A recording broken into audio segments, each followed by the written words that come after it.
A wedding of the stars. Tyrone Power and Annabella have brought their romance to a climax, with Don Amicia's best man and matron of honor, Pat Patterson. That's Mrs. Charles Boyer. Today we're stepping back into the golden age of Hollywood to explore a chapter that rarely made the headlines, the world of so-called lavender marriages.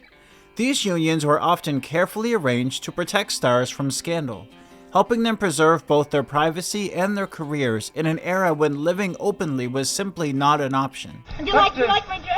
I think it's very unusual. What do the boys think about women's fashions, the miniskirt, for example? Tallulah Bankhead and John Emery. Tallulah Bankhead was known as one of the most flamboyant and outspoken women in show business. Early in life, she had romantic experiences with girls while attending convent schools, and these same-sex relationships reportedly continued into adulthood. But during a time when homosexuality was not socially accepted, Tallulah chose to marry actor John Emery in 1937. The marriage lasted only 4 years and produced no children. While the union may have been an attempt to conform to social norms, Tallulah remained unapologetically herself until the end, a bold personality who refused to be boxed in. Liza Minnelli and Peter Allen. Liza Minnelli, the daughter of Judy Garland and a star in her own right, married Australian singer and entertainer Peter Allen in 1967. From the outside, they seemed like the perfect showbiz couple, but soon rumors began to swirl that Peter was romantically involved with Mark Herron, Judy Garland's former husband. Though Liza and Peter divorced in 1974, they remained on friendly terms. 7 years after the split, Peter publicly came out as gay. Like her mother before her, Liza's life was touched by the complicated realities of fame, love, and identity in an unforgiving industry. Rudolph Valentino and Jean Acker. One of the earliest and most discussed lavender marriages in Hollywood involved silent screen heartthrob Rudolph Valentino and actress Jean Acker. They married in 1919, but things quickly went awry. On their wedding night, Jean locked Valentino out of their hotel room, an event that sparked endless speculation in the press and among fans. The marriage was never consummated, and the couple formally divorced in 1923. Jean Acker was rumored to have been in romantic relationships with other women, and Valentino himself would face rumors about his own sexuality for the rest of his short life. Still, despite their failed union, Jean remains emotionally attached to Valentino. She was said to have been devastated by his sudden death in 1926 at just 31 years old, even attending his funeral in deep mourning. Their unusual and dramatic marriage, shrouded in mystery and unanswered questions, remains one of Hollywood's most talked about and poignant stories. Kaye and Sylvia Fine.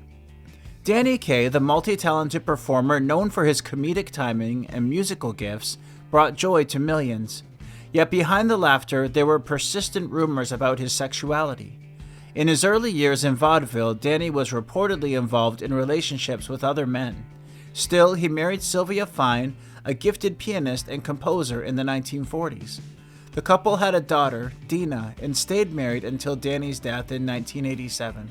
Whether theirs was a romantic partnership, a friendship, or something in between, the bond between them was real and enduring. Rock Hudson and Phyllis Gates. Rock Hudson was one of Hollywood's most admired leading men, tall, handsome, and always paired with beautiful actresses on screen. But in private, many in the industry knew he was gay. In 1955, Confidential magazine threatened to publish a scandalous expose about Hudson's personal life. In response, his agent arranged a quick marriage to Phyllis Gates, Hudson's secretary. The couple divorced just 3 years later. Although Phyllis later claimed she didn't know about Rock's sexuality at the time, others questioned that narrative. Hudson never publicly acknowledged being gay, but his 1985 death from AIDS made him one of the first major public figures linked to the disease, forever changing public conversations around sexuality and health. Nils Asther and Vivien Duncan. Swedish-born actor Nils Asther had a brief marriage to actress Vivien Duncan, his co-star in Topsy and Eva in 1930. The marriage, which some believe was meant to quiet speculation about his sexuality, produced one daughter, Evelyn. However, the relationship quickly fell apart and the couple divorced just 2 years later. Nils went on to work in both Hollywood and Europe, his enigmatic presence on screen outliving the fleeting details of his personal life. Alfred Lunt and Lynn Fontanne.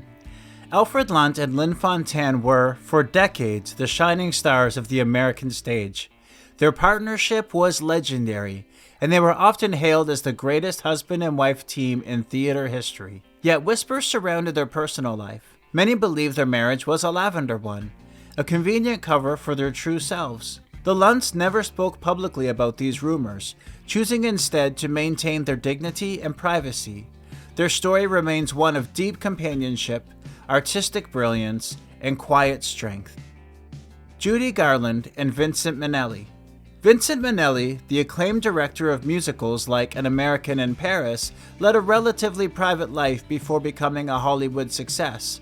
But as he gained fame, rumors about his sexuality surfaced. When he married Judy Garland in 1945, some believe she knew about his orientation from the start. They had one child together, the iconic Liza Minnelli, and stayed married for 6 years. Judy, ever candid, would later advise her daughter that gay men made the best husbands. Their marriage ended after Judy's mental health began to deteriorate, and Vincent continued his career as a respected filmmaker. Janet Gaynor and Adrian Greenberg. Janet Gaynor, the first actress to ever win an Academy Award for Best Actress, had a complex personal life that often drew public attention. Before marrying the famed costume designer Adrian Greenberg, known professionally simply as Adrian, she had gone through several failed marriages. There was widespread speculation about the nature of her relationships and her sexuality. When she married Adrian, she believed the union was a way for both to avoid public scrutiny. Yet despite the whispers, Janet and Adrian remained married for 20 years, until Adrian's death in 1959. Their life together reflected a quiet companionship that endured the pressures of Hollywood. Tyrone Power and Annabella. Tyrone Power was a heartthrob of the silver screen, admired by women around the world. But Hollywood insiders and gossip columnists often speculated about his sexuality. Rather than being pushed into a Lavender marriage, Tyrone reportedly chose to marry French actress Annabelle out of affection, or possibly to maintain appearances. They wed in 1939, but as stories of his relationships with both men and women began to circulate, the marriage began to fracture. One alleged affair with Judy Garland led to an unplanned pregnancy that further complicated matters. Tyrone and Annabella eventually divorced in 1948 after nearly a decade together. Rudolph Valentino and Natasha Rambova. Rudolph Valentino was one of the first great romantic idols of the silent film era. In 1923, he married Natasha Rambova, a costume designer and artistic partner. But rumors quickly spread about the true nature of their relationship and of Valentino's sexuality. Some speculated that their marriage, like his previous one, was more about appearances than love. The couple separated after just 2 years. Valentino's intense charm and early death at age 31 cemented his legacy, but his private life remained a source of mystery and speculation for generations. Cole Porter and Linda Lee Thomas. Cole Porter, the legendary composer behind such classics as Night and Day and I've Got You Under My Skin, married Linda Lee Thomas in 1919. Linda was a wealthy divorcee who supported and adored him. Although Cole had numerous relationships with men, the bond between him and Linda was deep and lasting. Their marriage, though unconventional, was built on trust, affection, and mutual respect. They remained together until Linda's passing in 1954, and Cole continued to speak lovingly of her for the rest of his life. Judy Garland and Mark Herron. Judy Garland, the unforgettable star of The Wizard of Oz, had a brief and troubled marriage to actor Mark Herron. They wed in 1965 in Las Vegas, but behind the scenes things weren't as they seemed. Herron had been in a long-term relationship with actor Henry Brandon, and the marriage to Judy was widely believed to be an attempt to protect his public image. The union lasted only a few months before they separated, and they divorced just over a year later. Afterward, Mark returned to his partner, Brandon, and the two remained together until Brandon's death in 1990. Judy, as always, faced the pressures of fame with courage, though her personal life was filled with pain. Cary Grant and Dyan Cannon. Cary Grant, one of Hollywood's most beloved leading men, married actress Dyan in 1965. Together they had a daughter and, for a time, appeared to be a picture-perfect couple. But years later, questions began to surface about Cary's private life. In the controversial memoir of Scotty Bowers, a man who claimed to have arranged discreet relationships for Hollywood's elite, Cary was described as having a long-term romantic relationship with actor Randolph Scott. While such stories were never confirmed by Grant himself, they cast a different light on his carefully maintained public image. The marriage with Dyan ended in divorce in 1968, though both always expressed love for their daughter. Hollywood was full of secrets, and we've only scratched the surface. If you enjoyed this story, hit the like button, subscribe, and ring the bell so you don't miss the next one.